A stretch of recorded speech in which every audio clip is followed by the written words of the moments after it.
Okay, so I had to record this and turn it on. I've been looking on Zillow. We do all the time. Found a really amazing house, and I need to talk to Laura about it. This one's worth kind of recording this for. Hey, Laura, do you have a few minutes? I got a house on Zillow I want you to take a look at. Where is it? It's just on the street right here, one street over from us. Oh, wow, that's an amazing location. Yeah, I mean, houses usually don't even come on the market there, let alone at that price.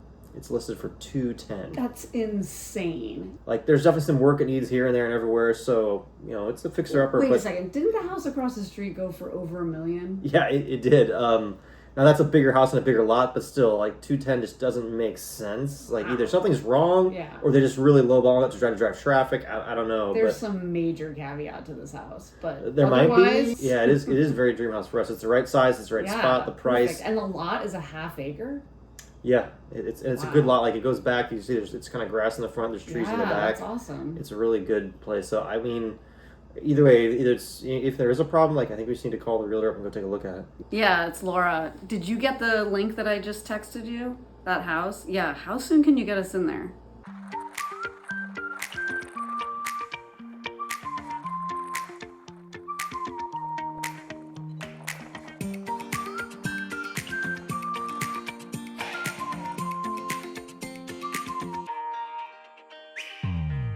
Yeah, I totally remember this house. That roof is just trashed. It was that way 2 years ago when we moved here. Yeah, it looks like it's been worked on a bit. Yeah, it almost looks like they took like kind of a roof seal and just dumped it down the whole area right there. All right, well, let's just go in and see how bad the damage is. Yeah.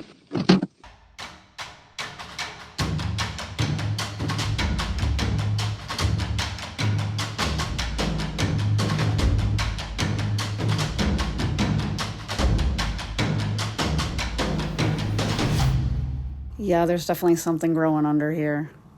I would get this place tested for black mold. All right, so obviously this house has a lot of issues. The roof is a huge problem, and who knows what other problems it created. But we need to take a deeper look at this house that could still be a really good one for us. So let's take a tour so we can show you why we want to jump on this property as quickly as possible. Garage looks great. Breezeway. Goes on to a first deck. And then a second one. There's a big old backyard that goes all the way down there. Gutters shot. And that's basically the theme of this house. It's a roof gutter house. Leak house. So you come into the kitchen, bam, ceiling's falling through, roof's leaking. Old linoleum, but you know, not the most stylish thing. Super cool right there. It's a small kitchen, but it's a roof problem. This room is awesome. But there's the window into the backyard, and this thing is huge. Awesome fireplace. Roof leaks, roof leaks, roof leaks. There's a built-in here. This looks like around. On the right, you got, again, roof. The entire roof is shot. Closet. Nothing special, but nice sized bedroom, big bedroom. Again, roof is shot. Pink bathroom, but very clean and usable. So 1, 2, 3 big bedrooms. Huge room in here for like living, dining, fireplace. It's all about the roof. Like, if there wasn't a roof problem, this house would look amazing. It's just the roof problem. That's the thing. Let's go down to the basement. Oh, wow. This is huge. You would finish this. This is huge. Okay, that's interesting. Here, but you know, there's definitely a wet corner of the house. Good columns. You know, there's no foundation issues here. Everything looks awesome. It's the roof. This basement is huge. Definitely would finish this at some point. Okay, so to recap on the pros of this house, it's in a perfect location. It's in the same neighborhood that we live in now. It's also right around the corner, not just from where we live now, but also where our rental property is. Yeah, so exactly. It's actually in between the two. Right. So like a 3-minute bike ride to our rental property.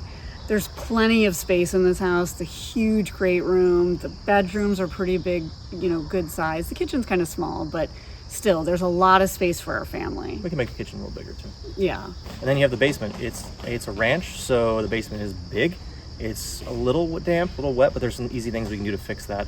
And then it's just this huge open space that we could refinish practically the whole thing and get a lot of really good livable square footage out of it. Yeah, so kids' playroom for sure down there. Yeah, you start with that and then do more complicated things.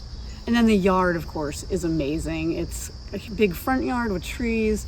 And then in the backyard, the lot is actually on a slope, but the yard has been tiered. So there's 2 big flat sections. So it's very manageable. And it's a really nice space.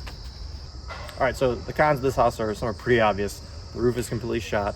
It's leaked through, caused damage to the drywall, caused damage to the floors, damage to the walls, and created some mold issues. So first we got to get this place sealed up, new roof, new gutters, and then from there dry things out and figure out how much water damage there is and get that all torn out and replaced. Yeah, and we have to dry it out so that there's no mold before we can do much more inside.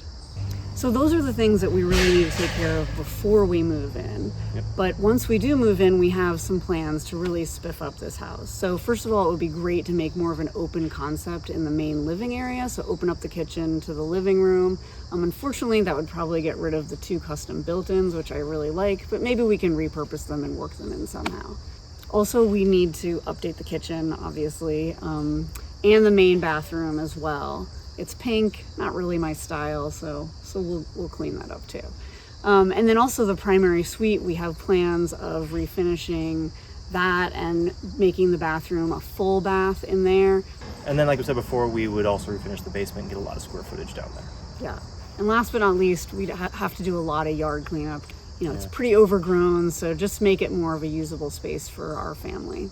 So we're definitely interested, and I think we need to figure out now how we're going to approach making an offer, what that's going to be, and how we're going to come up with that number. Yeah, so let's talk numbers. Yeah, it's a different property than the rental. The seller was living in the house. We were able to appeal to them and like who they wanted to kind of take over their various apartments and tenancies that were already there. They wanted to live in the place, for up to 6 months afterwards, which we gave it on that. Right. Too. So we were able to give them what they wanted and still not really go much over list price, or that property was very reasonably priced. So this is very different. This is a foreclosure. So we're dealing with a bank who really doesn't care who we are. They just want the highest number. The deadline for best and final is in a few days. So we need to come up with. Yeah, the list price is really low. It's just kind of a ridiculous number. Abnormally low. Presumably we're going to be up against other cash buyers, so investors, contractors that are going to be looking to fix this place up and then sell it. So as a flip, depending on the degree of flip, if they, just do the bare minimum versus making it a super nice place to live in this neighborhood, it could go 500,000, 600,000, 700,000. Yeah. So, they would probably be willing to offer more. If we were up against traditional home buyers, they would probably be not even looking at this house because the issues are just I'm sure more overwhelming. Yeah, and it also doesn't qualify for conventional mortgage because of all the issues it has. So like a lot of traditional home buyers, we might be the only people who are going to own or occupy this house. I don't know. Okay, so there's some things we've got to fix before we move in. Other things we can work down the line over the couple of years while we live there, but it's got to get a new roof right off the bat. Looking in the attic, it doesn't look like it's rotted. It's not like it's OSB or underlayment. It's planks, so it's it's not going to rot so easily. They will have to sheet it with OSB though. So let's just say $20,000 to get somebody to come in and do that. If we do a lot of the flooring and the drywall ourselves, maybe those are like $5,000 each. Just some kind of a swag number. I mean, the mold remediation for us to do that, that's not going to again have a huge amount of cost to it. It's not a lot of work and time. And that's the time. Yeah. That's the biggest thing in this house is like we still have all this stuff to do it at the rental. Right. And so the time is tough here, but you're at 30,000, let's just call it 50,000 as a very safe number to say there's $50,000 of immediate work to do. That even leaves us before we can move in. And that even leaves us a little money to bring in some help to contract out some pieces of things more than just the roof to maybe help on the timeline side of it. So what's your number? What are you thinking? So I've been looking at this for a while now. I think we can go like 80, 90,000 over list price. Really? I mean, from a flip point of view, if you're going to do it that way, there's definitely arguments that you can offer a higher number. And so I don't feel good about that. But just from us living there, the personal finance side of it, I just don't think we can go that much higher. I really was hoping it would be a higher number. Yeah. Even if we could just add like 30, 50K onto that.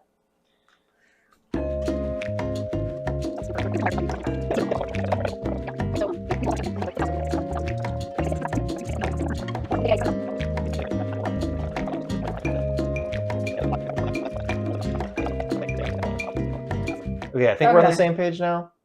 Going a little bit higher puts us into severe austerity mode, and with everything that we have to do with the rental still leaves us really little wiggle room to go more than that. If we're tight on time or money, it's one thing, but to be really crushed on both. Okay, so $290 cash offer, waive inspection, no appraisal, just no a clean appraisal, offer. clean offer. It's just a question if it's enough money. Yeah, I don't know. We'll see. Well, maybe we'll get lucky. Yeah, hopefully, fingers crossed. Yeah, let's call them up and put an offer. I'll call the realtor. Yeah. All right, so offers were due 2 days ago. We still haven't heard back. That's kind of been the theme with these guys. The realtor has been really slow, or he hasn't responded sometimes. Really unresponsive. Yeah. So we just wait. And wait. Okay, so we heard back from the realtor.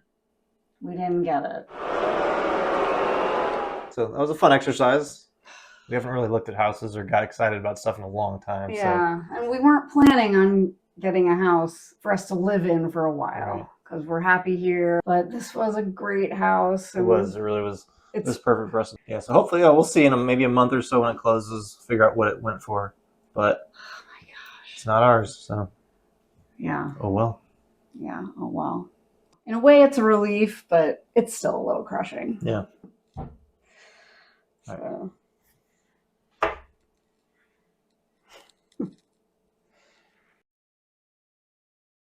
All right, so I know we were bummed we didn't get that house, but we may have just dodged a bullet because now that we've got our squatter out and we're looking at the apartment, it is a disaster. So we'll go show you that in our next video.